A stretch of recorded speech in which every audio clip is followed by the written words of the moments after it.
Nesta manhã nós vamos dar sequência à série de mensagens que temos compartilhado e o tema desta série é reverberação, porque nós estamos vivendo esse tempo de reverberar aquilo que recebemos do Senhor no dia 31 de dezembro, a mensagem do final de ano que abre portas para as coisas que, pela graça do Senhor, estamos já vivendo neste novo ano.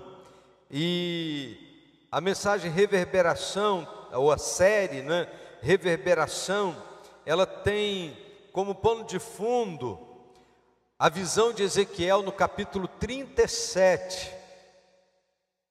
Capítulo 37 do livro de Ezequiel, os versos de 1 a 14, ela nos ajuda a entender como nós podemos ser agentes de transformação neste mundo caótico que estamos vivendo. O tema da igreja para este ano é: eu sou um agente de transformação.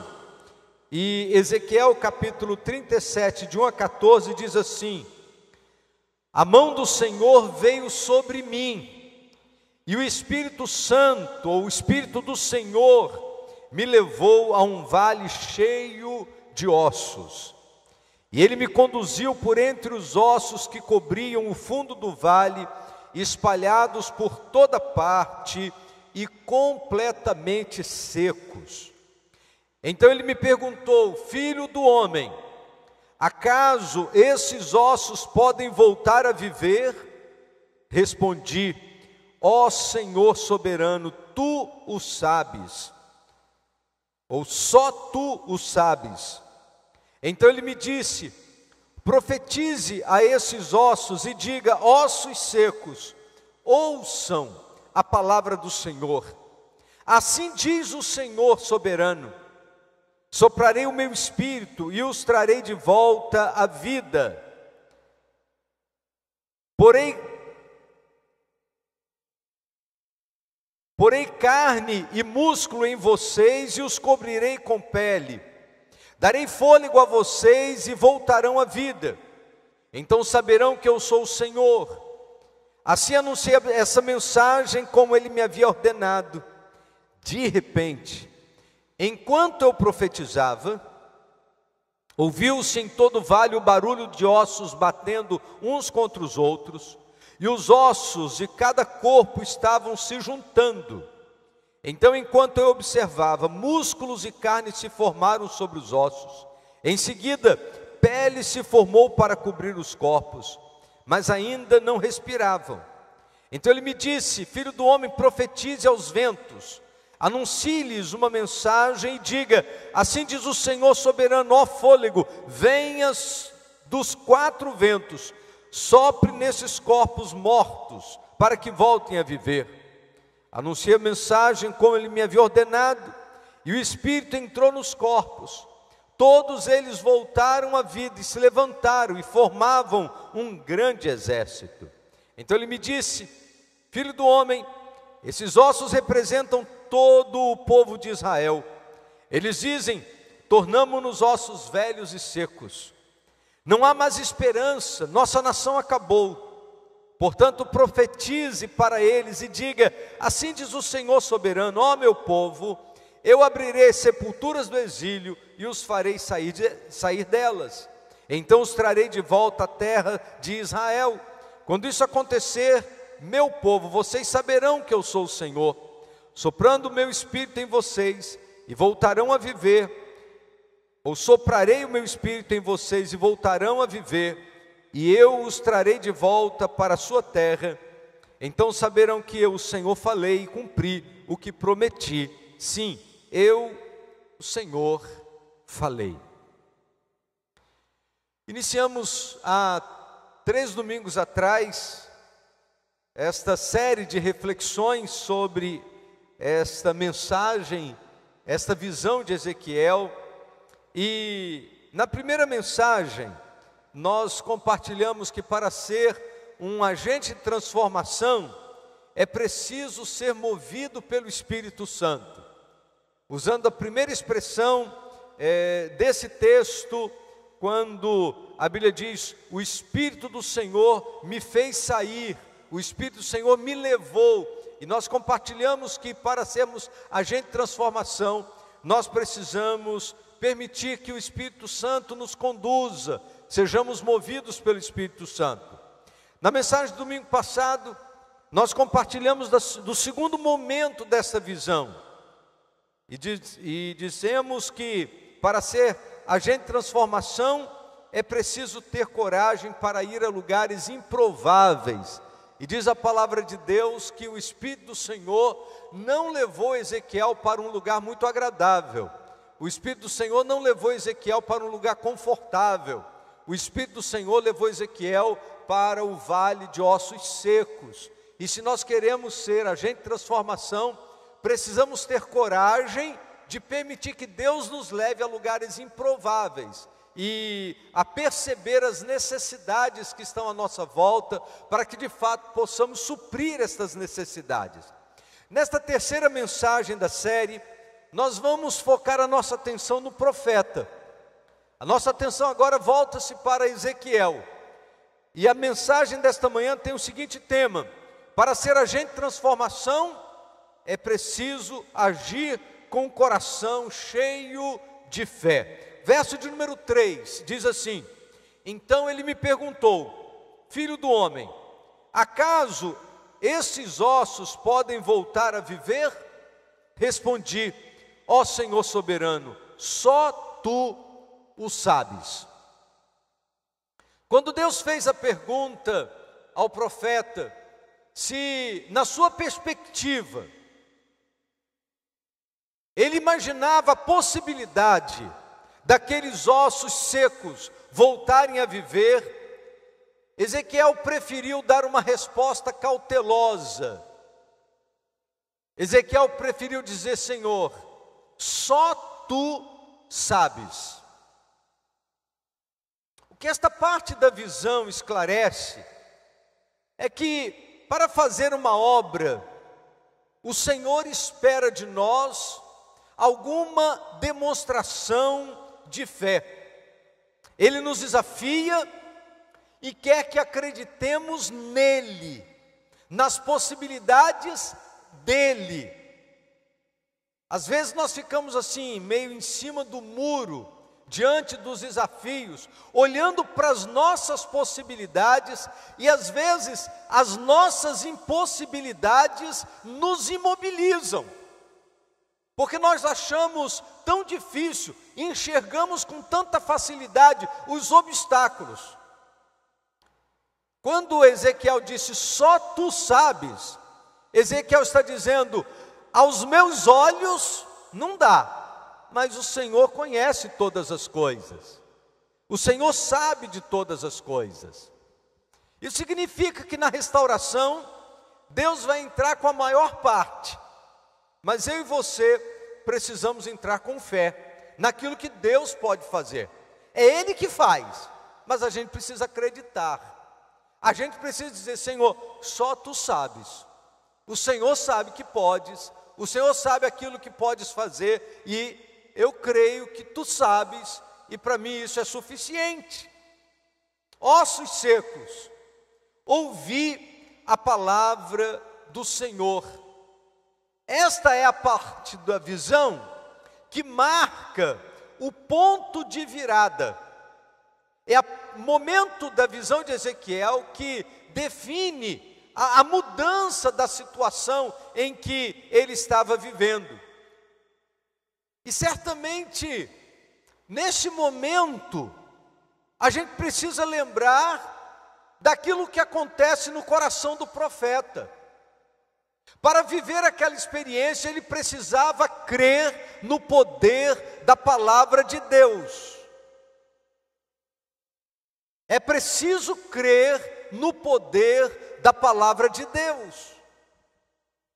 Eu tenho muito, mas muito respeito a um termo que é usado nesse texto.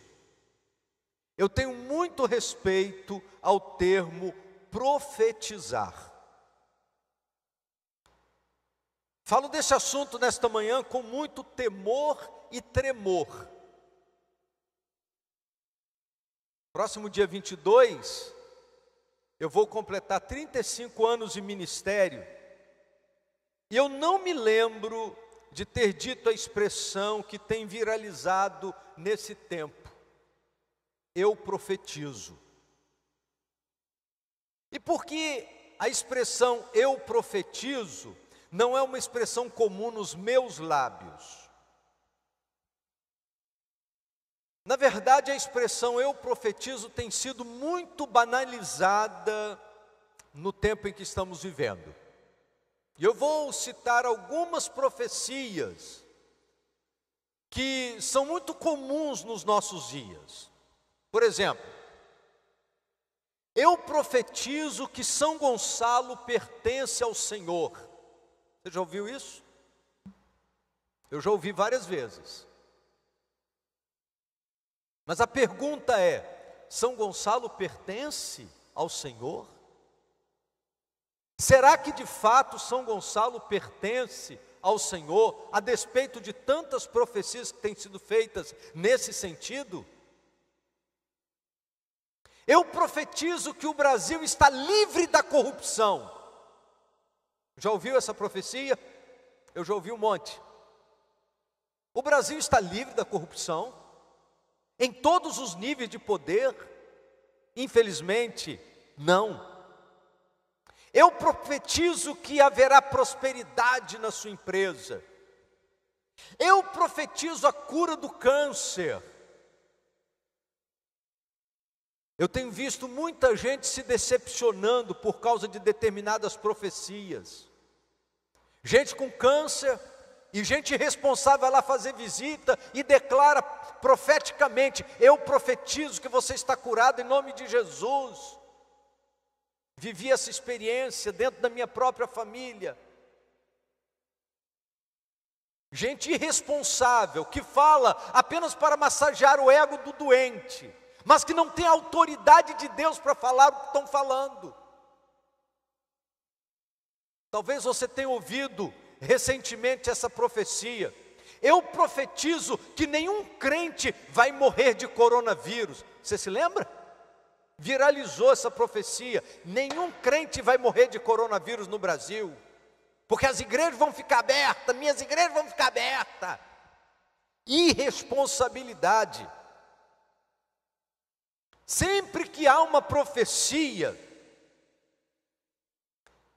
o profeta traz, por trás da sua profecia, a autoridade de um Deus que não mente, um Deus que não falha, um Deus que cumpre o que diz. Leia toda a profecia de Ezequiel, e o final da profecia de Ezequiel é exatamente a reafirmação da seriedade com que Deus trata essa questão. Os últimos versículos vai dizer exatamente isso: eu, o Senhor, falei e cumpri. Eu disse e fiz. Porque Deus não é homem para que minta, nem filho de homem para que se arrependa, diz a palavra de Deus. O grande problema é que as pessoas estão falando de suas aspirações e colocando Deus como se Ele fosse responsável de fazer acontecer o que eles falam. As pessoas falam de seus desejos e usam a palavra profecia como se Deus fosse responsável por atender todos os seus desejos, todos os seus caprichos.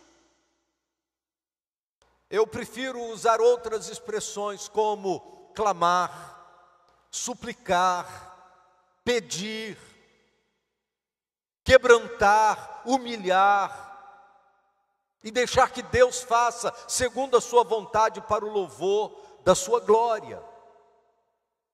A Bíblia nos adverte sobre o perigo da multiplicação dos falsos profetas na história. especialmente quando vai se aproximando a volta de Cristo.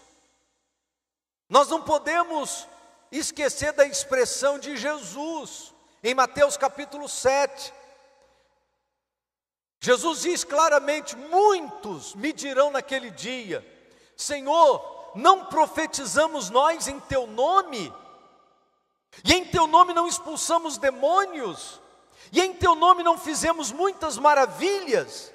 E então lhes direi claramente ou abertamente: nunca vos conheci, apartai-vos de mim, vós que praticais a iniquidade. Se você acha que alguém dizer eu profetizo significa que obrigatoriamente Deus está nesse negócio, a Bíblia diz que muitos haverão de se apresentar diante do Senhor, dizendo: Senhor, Senhor, não profetizamos nós em teu nome? E Jesus vai dizer: apartai-vos de mim, nunca vos conheci. Profetizam em nome de Jesus, mas não são conhecidos por Jesus, vós que praticais a iniquidade. Gente iníqua, que usa da palavra da profecia para enganar o povo. E qual é a diferença entre o verdadeiro profeta e o falso profeta? Como é que a gente consegue distinguir a verdadeira profecia da falsa profecia? É só ler Deuteronômio capítulo 18, verso 22. A Bíblia diz assim: olha, se o profeta falar em nome do Senhor, mas suas previsões não acontecerem, nem se cumprirem, vocês saberão que a mensagem dele não vem do Senhor. Esse profeta presumiu arrogantemente que falava em meu nome, e vocês não precisam temê-lo. É muito fácil, é só a gente aguardar um pouquinho, porque Deus não tem nenhum compromisso de fazer aquilo que Ele não mandou. Deus não tem nenhum compromisso de cumprir aquilo que Ele não disse. E a palavra de Deus nos diz que se um homem, um profeta, profetizar em nome do Senhor, mas as suas previsões, aquilo que ele falou, não acontecer, não se cumprir, você já sabe, essa mensagem não vem do Senhor. É arrogância do coração do profeta. Alguém morreu de coronavírus no Brasil? Algum crente morreu de coronavírus no Brasil? Eu conheço um monte. A Bíblia diz que o profeta que disse lá no início da pandemia, de que nenhum crente haveria de morrer no Brasil, em nome de Jesus, a Bíblia diz que ele é um falso profeta, porque a sua profecia não se cumpriu.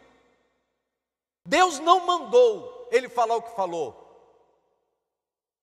A Bíblia diz que nós não precisamos temê-lo, porque a profecia dele é falsa. São Gonçalo não pertence ao Senhor, porque o mundo jaz no maligno. A corrupção no Brasil não acabou. E você pode colocar na conta aí um monte de outras profecias que a gente tem ouvido, que não se cumpre, porque não vieram de Deus, mas da arrogância do coração de homens que querem falar em nome de Deus e usa a palavra profecia para trazer sobre si a autoridade das palavras que dizem, dos seus próprios corações iníquos, diz a palavra do Senhor. Falsos profetas são pessoas que pregam o que não vem de Deus, seus ensinos não são bíblicos, distorcem a verdade da palavra. Eu lembro de uma frase, não sei o autor, mas acho muito interessante, que diz o seguinte: a Bíblia sofreu durante muitos anos nas mãos dos opositores, mas nesses últimos tempos ela está sofrendo na mão dos expositores. Durante muito tempo a Bíblia sofreu porque as pessoas queriam rasgá-la, queimá-la, os opositores da Bíblia.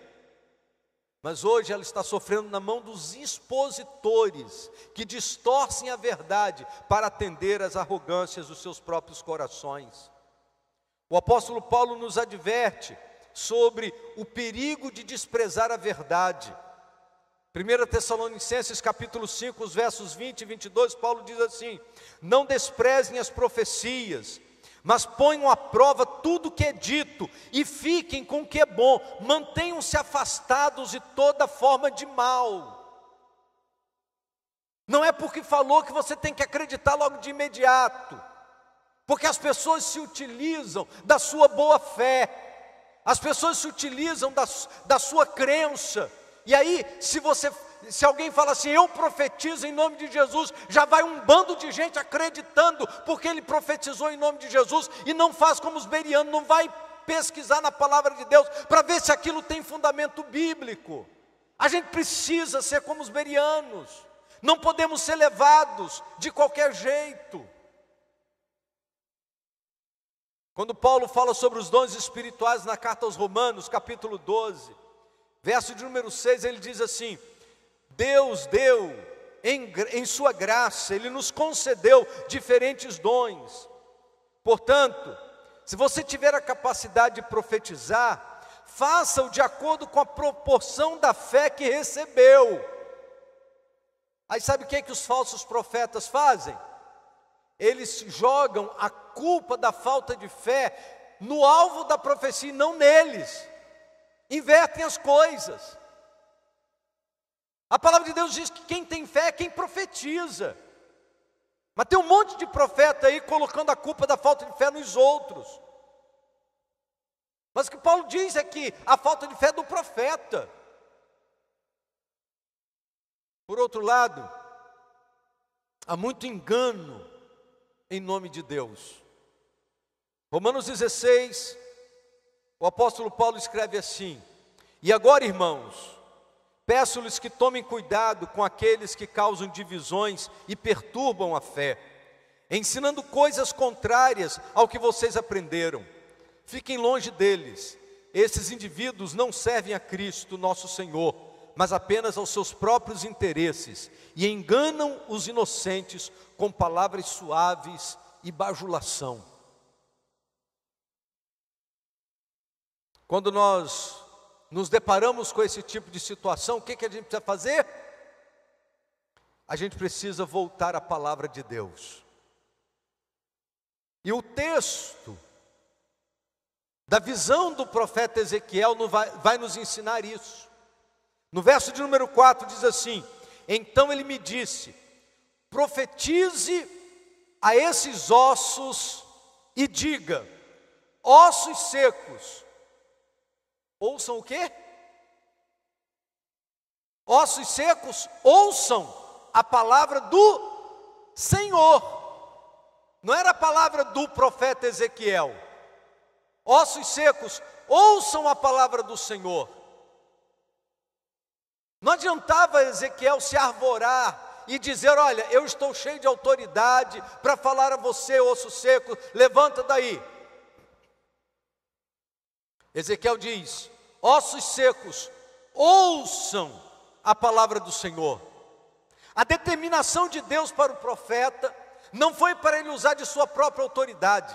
A determinação de Deus para o profeta é que ele, o profeta, profetizasse, mas usando a palavra do Senhor. Ouça a palavra do Senhor.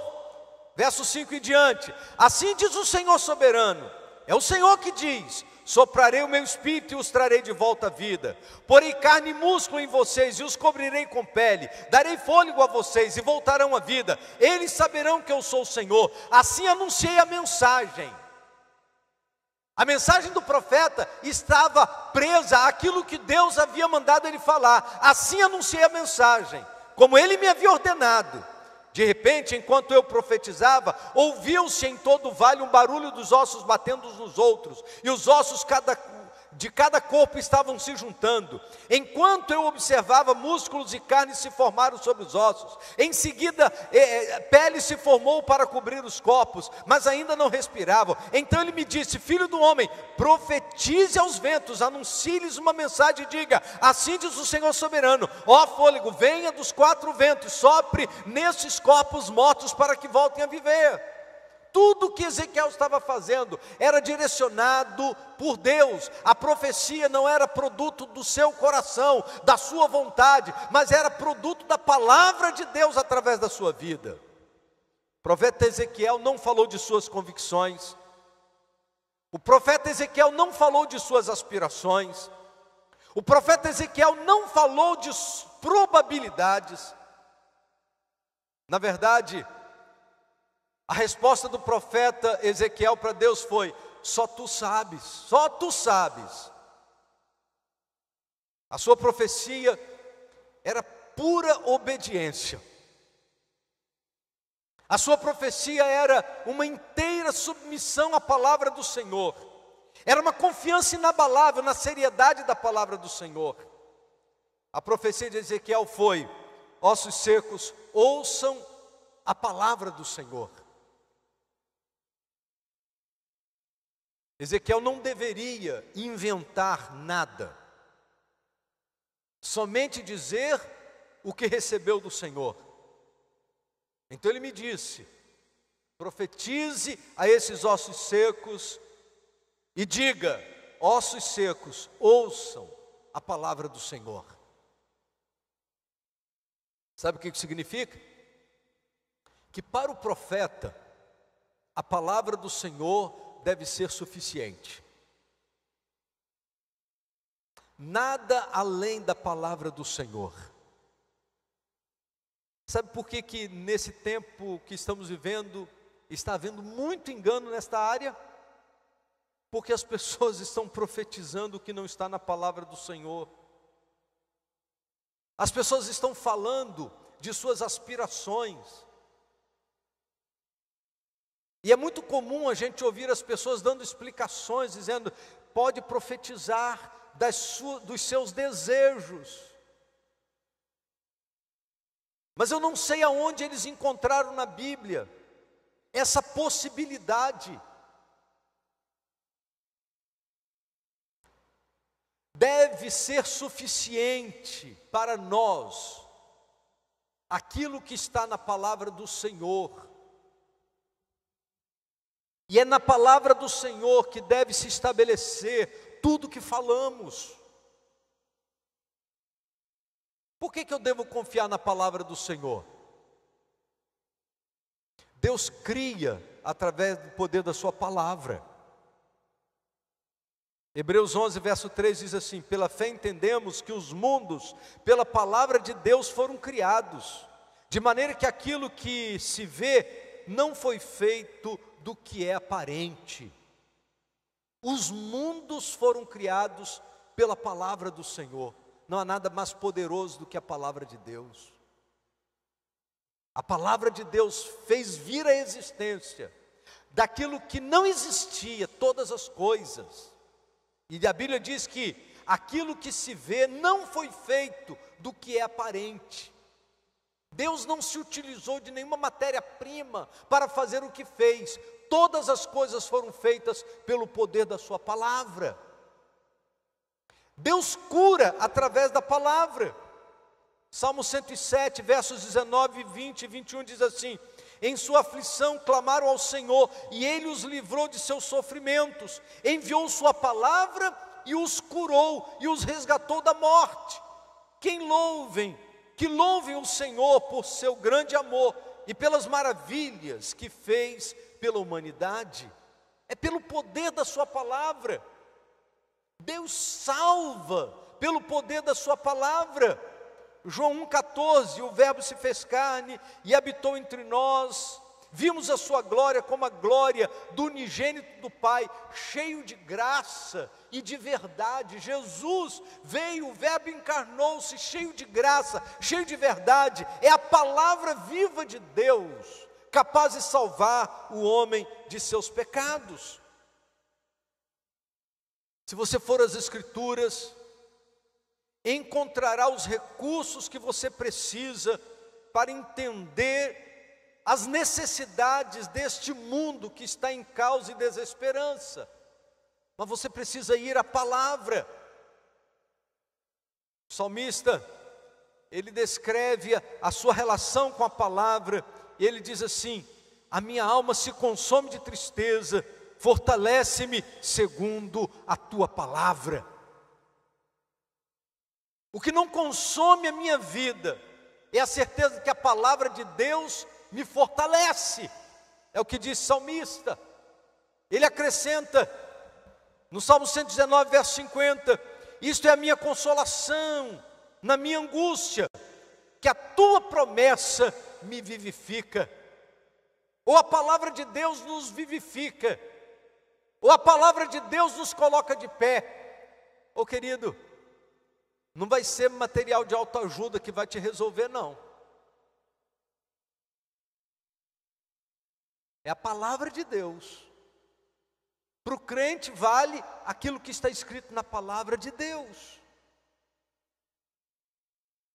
Charles Spurgeon, um dos grandes pregadores do Evangelho de todos os tempos, ele se refere à palavra dizendo assim: nenhuma língua toca as profundezas da minha natureza como a palavra de Deus, e nenhuma outra produz calma tão profunda dentro do meu espírito. Prefiro-a a todas as forças da natureza, pois a palavra de Deus é a fonte de todo o poder do universo. Suaviza minha memória, ilumina minha esperança, estimula minha imaginação, dirige meu juízo, comanda minha vontade e anima meu coração.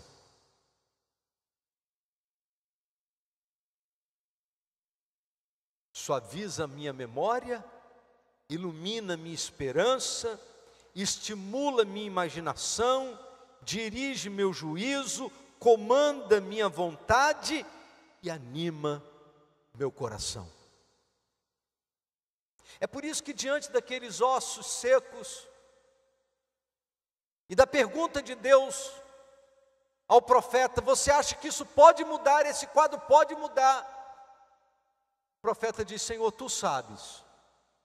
E Deus diz: então profetiza a minha palavra. Diga, ossos secos, ouça a palavra do Senhor.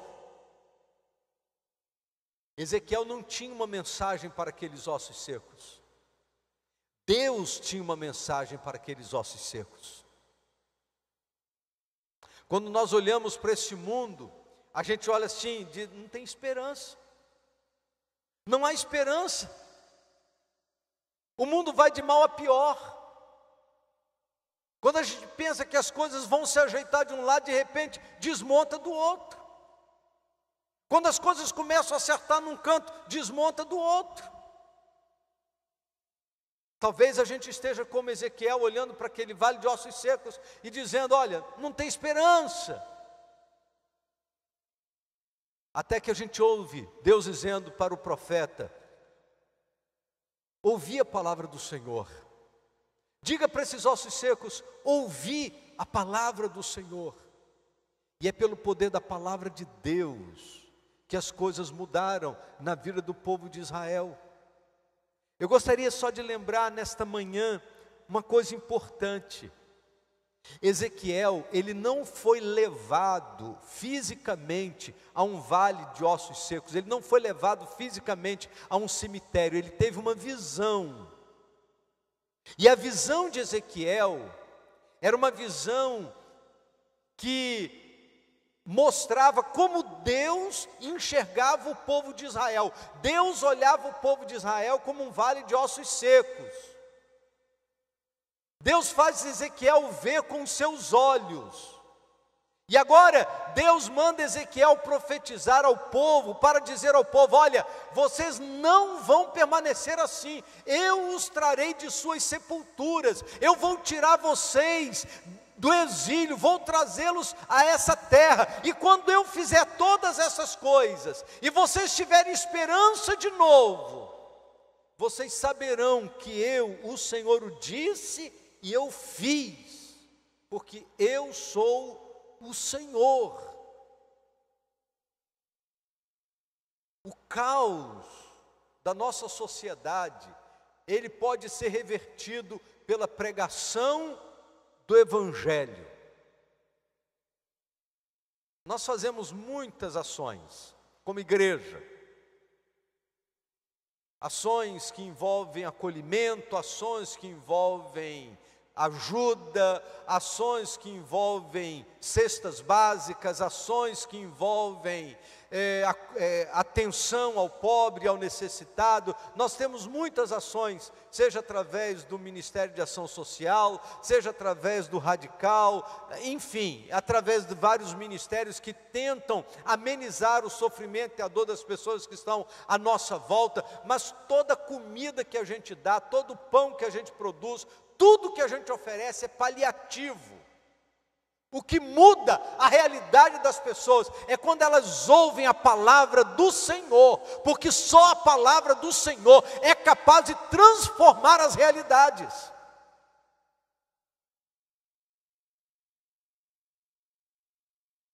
Vocês sabem que eu estou sempre junto em todas essas ações, fisicamente, financeiramente, mobilizando a igreja. Mas a gente precisa ter a consciência de o que vai de fato mudar a vida a realidade dessas pessoas.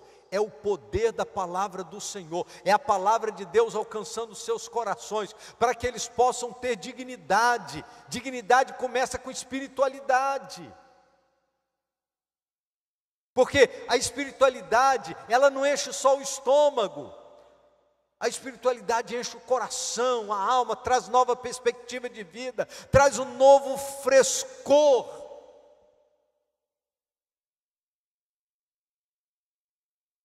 E quando Deus convoca o profeta, Deus não estava querendo que eles recebessem um paliativo. Deus estava trazendo vivificação. Deus estava querendo resolver de uma vez por todas. E Deus diz: olha, eu vou soprar o meu espírito sobre vocês, eu vou vivificá-los. E quando eu fizer isso, saberão todos que eu, o Senhor, disse e cumpri. Eu, o Senhor, falei e cumpri o que prometi. Sim, eu, o Senhor, falei. Como é que a gente faz, pastor, para receber esta mensagem do Senhor? Aqui, ó. Quer receber a mensagem do Senhor? Leia a palavra do Senhor. Aprofunde-se na palavra de Deus. Quer ser um profeta de Deus para essa geração? Use a palavra do Senhor. A palavra do Senhor precisa ser suficiente para o profeta do Senhor. A palavra do Senhor foi suficiente para Ezequiel, e a palavra do Senhor deve ser suficiente para a minha vida e para a sua vida. Por isso, verso de número 4 deve ser grifado. Então ele me disse: profetize a esses ossos e diga: ossos secos, ouçam a palavra do Senhor. Devemos nos manter na palavra do Senhor e somente na palavra do Senhor. Que Deus nos livre de ficar aquém e que Deus nos livre de ir além daquilo que Ele revelou em sua santa palavra. Amém, queridos? Vamos orar? Ó Deus bendito, nesta manhã nós somos desafiados a permanecer na palavra, porque somente o poder da palavra do Senhor pode trazer transformação para esse mundo perdido. E como agentes de transformação, nós precisamos usar a Tua palavra. Cremos, ó Deus, no poder da Tua palavra. Cremos que a Tua palavra é suficiente para produzir as mudanças que esse mundo precisa, as transformações que esse mundo necessita. Por isso, ó Deus, em nome de Jesus, que o nosso coração e a nossa vida se voltem exclusivamente para a palavra do Senhor, porque não existe absolutamente nada além da tua palavra que nos interessa. Queremos, ó Deus, viver somente e exclusivamente no poder da tua palavra, em nome do Senhor Jesus. Amém, Senhor. Deus abençoe você, meu irmão. Deus abençoe esse domingo, todas as coisas que você vai viver ainda nesta tarde, que Deus conduza a sua vida, e sempre que você puder, use a palavra de Deus.